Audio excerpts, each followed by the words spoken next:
Olá, tudo bem? Seja bem-vindo a mais um vídeo aqui no nosso canal. Hoje nós vamos conversar um pouquinho sobre aquele que é conhecido como o homem segundo o coração de Deus.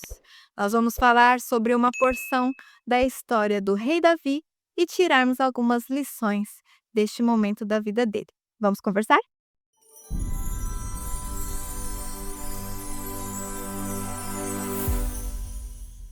O rei Davi é aquela figura bíblica, aquele personagem do qual nós ouvimos falar desde tenra idade. Desde quando somos crianças, uma das primeiras histórias é sobre o rapazinho Davi, pastor de ovelhas, que foi então escolhido para ser rei, tocador de harpas. O seu nome é Davi.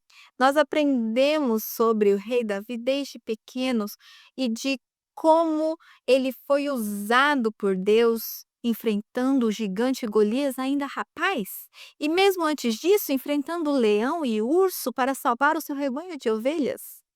Quem aqui nunca ouviu uma história sobre o grande rei Davi? É aquele personagem que nos traz admiração, mas se nós lemos algumas histórias do rei Davi também nos causa muita revolta. E hoje nós vamos conversar sobre uma parte da história do rei Davi, porque assim, tem história, hein? Tem muita história. Foi um homem escolhido por Deus e que desde o início passou por muita provação, perseguição, se escondeu, fingiu, né? Desapareceu nos morros e nas montanhas para salvar a própria vida, se tornou rei. E quando era rei, venceu inúmeras batalhas, sempre à frente do seu exército. Mas a Bíblia, lá no livro de 2 Samuel, no versículo 11, vai nos trazer um detalhe da vida do rei Davi. Todos os anos tinha um período do ano em que todos os reis saíam para a batalha com seus exércitos. Todos os reis, ninguém ficava. E naquele ano, depois de vencer inúmeras batalhas, muito sucesso, o rei Davi decidiu enviar Joabe, o capitão do seu exército, seu general. Mandou Joabe e o seu exército enfrentar os amonitas, enquanto ele ficou em casa. A Bíblia já veio trazendo que era dever do rei estar à frente do seu exército e todos os reis saíam com seus exércitos. Já começou aqui o problema. Davi não foi, Davi ficou, não cumpriu com o dever dele. Mandou outro no seu lugar e decidiu ficar em casa. E ali então, no livro de 2 Samuel, nós vamos encontrar a seguinte história. Davi ficou. E um dia, passeando pelo terraço do seu quarto no palácio, Davi avistou uma mulher se banhando. E ele, como um excelente rei, temente a Deus, conhecedor da palavra, desviou o olhar, foi para dentro do palácio e esqueceu que aquilo existiu? Ah, não, não, não. Davi olhou segunda vez e olhou com desejo, com cobiça. Então ele pecou no seu coração, porque ele desejou uma mulher que não era dele. Antes mesmo de qualquer coisa ter sido consumada, Davi já tinha pecado ali, naquele momento, em que olhou para aquela mulher segunda vez, prestando atenção e desejando ter aquela mulher para ele. E Davi então cobiçou aquela mulher e mandou buscarem aquela mulher. Ele era o rei. Ele era o rei. O que ele falasse, as pessoas faziam. Então, o que que foram? Os seus servos foram até a casa daquela mulher e falaram: "O rei te chama no palácio". O que que ela podia fazer? O rei estava mandando. Se vestiu, nananã, foi ter na presença do rei. E ali a Bíblia conta que quando ela chegou, Davi se deitou com ela. E ela deitou com Davi, e eles ficaram juntos, e ela foi embora para casa dela depois. E o interessante é que a Bíblia trouxe um detalhe interessante aqui, deixa eu ver se eu acho aqui. Aqui, ó. No versículo 4 diz assim: "Então enviou Davi mensageiros que a trouxessem, ela veio e ele se deitou com ela. Tendo-se ela purificado da sua imundícia, voltou para a sua casa." Davi deitou com ela, deitou e rolou, e depois que ela havia se purificado, se limpado do que ela havia feito, ela foi embora para casa dela. E um tempo depois ela mandou um recado para o rei Davi: "Estou grávida." Rapaz, a hora que Davi recebeu este recado, acho que esse homem ficou de cabelo em pé. Sabe por quê? Ele não podia simplesmente trazer ela para o palácio e tê-la como uma concubina, uma segunda não, né, tê-la como mais uma de suas esposas e então criar o filho. Não, não, não. Sabe por quê? Porque Batseba era casada. E ela era casada com Urias, um dos melhores soldados do exército de Davi. E sabe onde Urias estava? Na batalha em que Davi também deveria estar e não estava. E então Davi falou assim: "Rapaz, o marido dela não está em casa. Como é que esse homem vai vir da guerra e essa mulher tem um filho?" Então Davi, já afundado no seu pecado, começa o quê? Maquinar um plano para encobrir o pecado dele.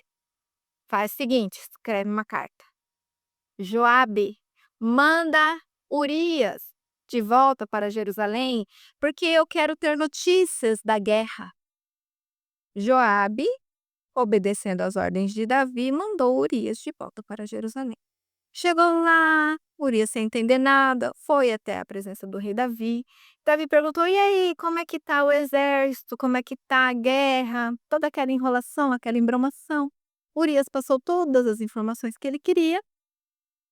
E então o rei Davi fala assim para ele: "Bom, muito bem, por você ser tão bom soldado, por você trazer essas notícias, vá para a sua casa, deite-se com a sua esposa, regozije-se com ela e depois você volta para a guerra."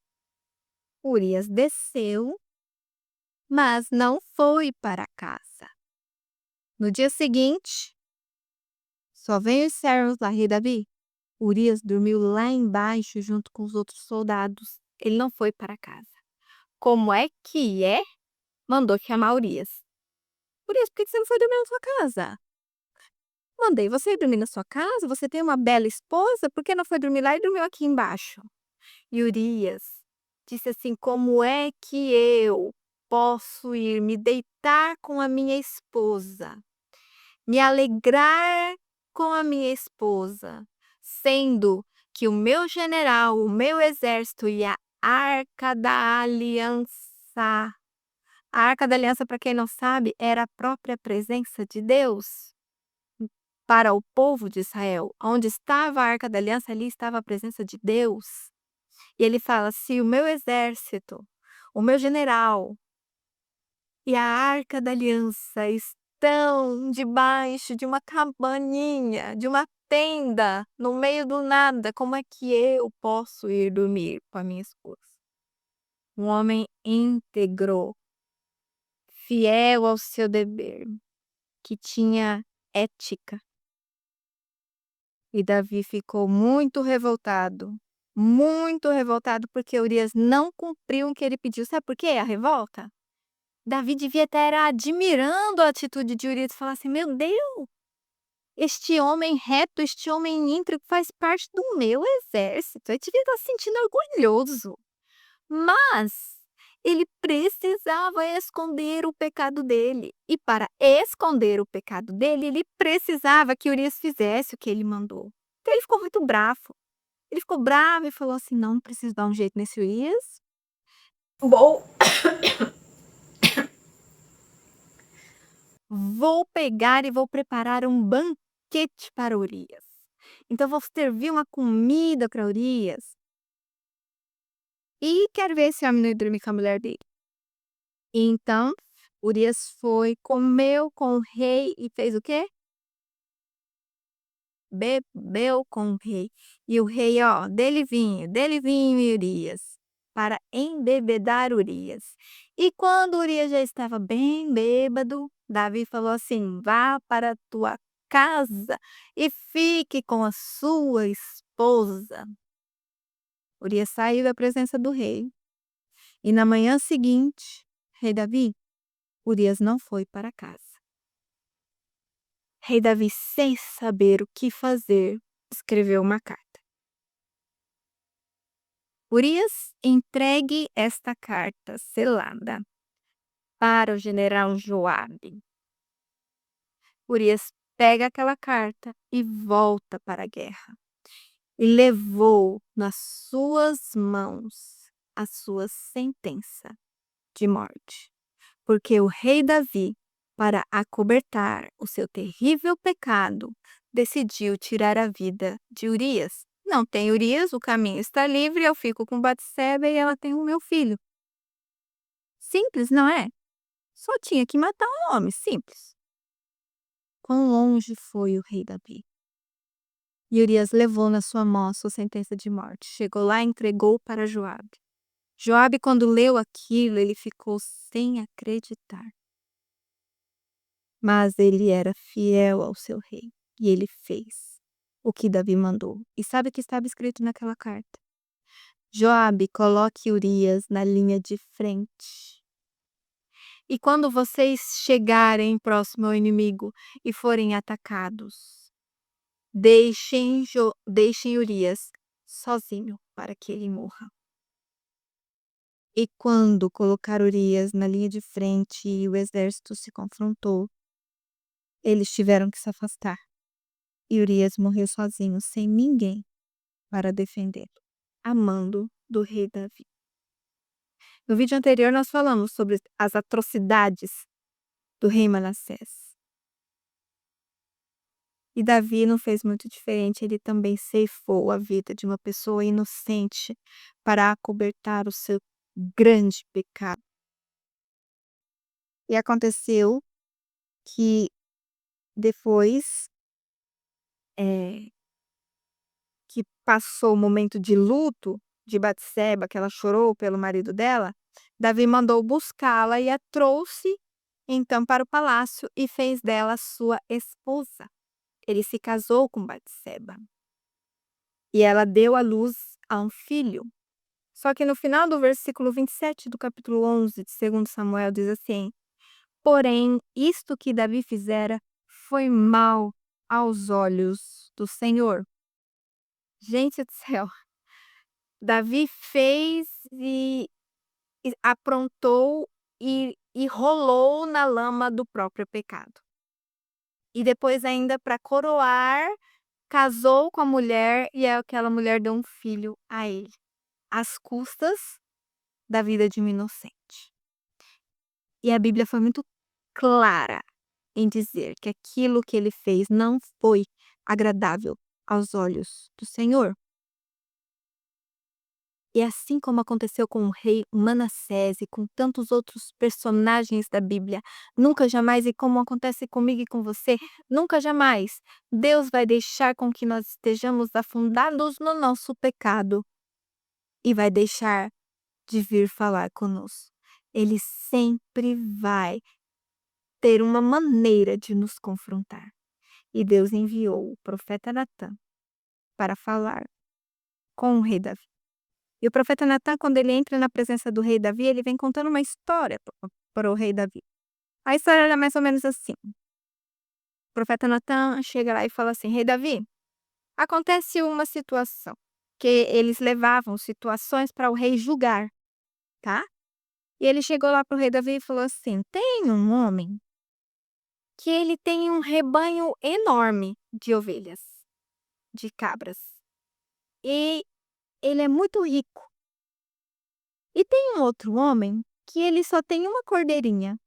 E essa cordeirinha, ela é criada dentro de casa, de tanto que a família ama essa cordeirinha.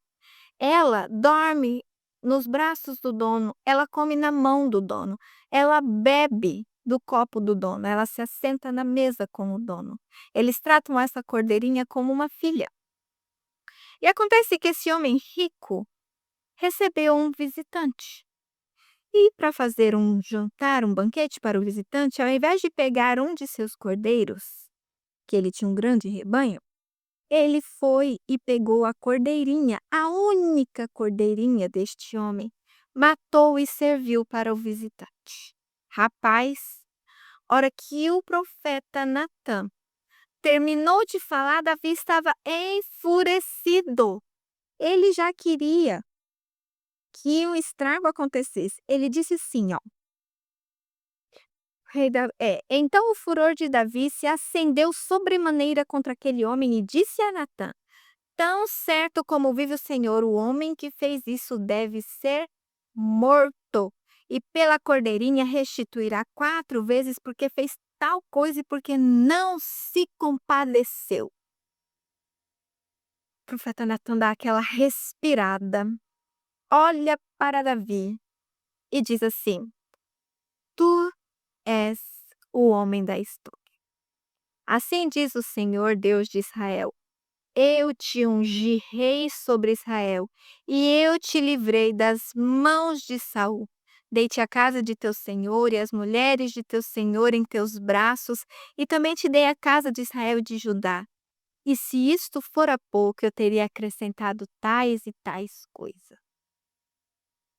Mas porque desprezaste a palavra do Senhor, fazendo o que era mal a ele, a Urias, o heteu, feriste a espada e a sua mulher tomaste por mulher, depois de o matar com a espada dos filhos de Amon.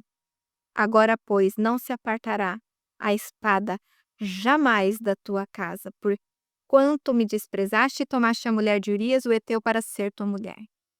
Assim diz o Senhor: Eis que da tua própria casa suscitarei o mal sobre ti, e tornarei tuas mulheres à tua própria vista, e as darei a teu próximo, o qual se deitará com elas em plena luz deste sol.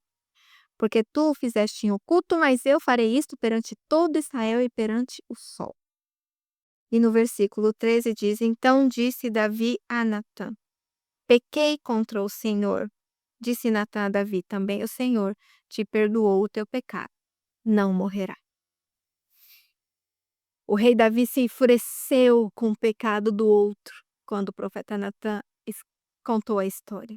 Isso me faz pensar sobre a facilidade que nós temos em sentir raiva, repulsa, ódio e falarmos do erro dos outros, do pecado dos outros. A facilidade que nós temos de apontar o dedo para o que os outros fizeram de errado. Mas de olhar no espelho, dentro dos nossos próprios olhos e reconhecer os nossos erros e pecados, haha, haha, que dificuldade. E precisou Deus mandar o profeta Natã para confrontar Davi de seu pecado.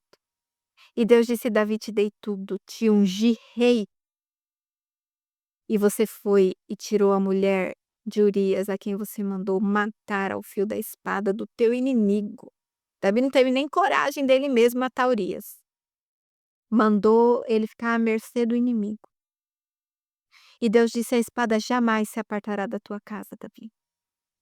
E sabe quem foi que cumpriu aquilo que Deus disse a Davi, de que ele entregaria as mulheres de Davi a outro homem e que esse homem se deitaria com as mulheres dele à luz do sol?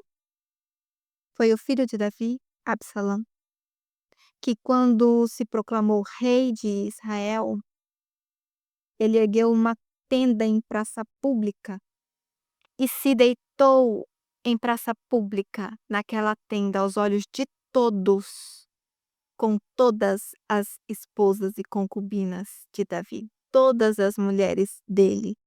Absalão se deitou com todas as esposas do pai, à luz do sol. E a espada jamais se apartou da casa de Davi. Um filho assassinou o outro e depois ainda Davi foi perseguido pelo filho dele e teve que fugir para salvar a própria vida. A desgraça que o pecado de Davi acarretou para a família dele. Teve graça? Teve graça na vida de Davi, porque há tempo Deus mandou Natã para confrontar Davi, Davi se arrependeu do pecado dele. Ele se voltou para o Senhor e o Senhor perdoou Davi. Mas as consequências do erro de Davi perduraram durante anos e anos. E realmente a espada nunca se apartou da casa de Davi. Os nossos pecados têm consequências. E às vezes nós vamos sofrer com essas consequências até que ele venha, até que Jesus retorne. Mas vivermos e sofrermos as consequências dos nossos pecados não quer dizer que ainda estejamos em pecado, porque a graça de Deus nos alcançou. Olha aí a graça mais uma vez. Deus nos perdoa, Deus nos resgata, Ele nos salva. E muitas vezes nós olhamos e falamos assim: mas Davi foi o homem segundo o coração de Deus, então eu vou me espelhar em Davi. Escolha o caminho da obediência. Não queira chegar ao ponto que Davi chegou. É muito mais fácil nós escolhermos sermos obedientes. A história do rei Manassés, a história do rei Davi estão aí para nos mostrar que obedecer é muito melhor. Fazer a vontade de Deus é muito melhor. Andar nos caminhos e nos preceitos do Senhor é salvação.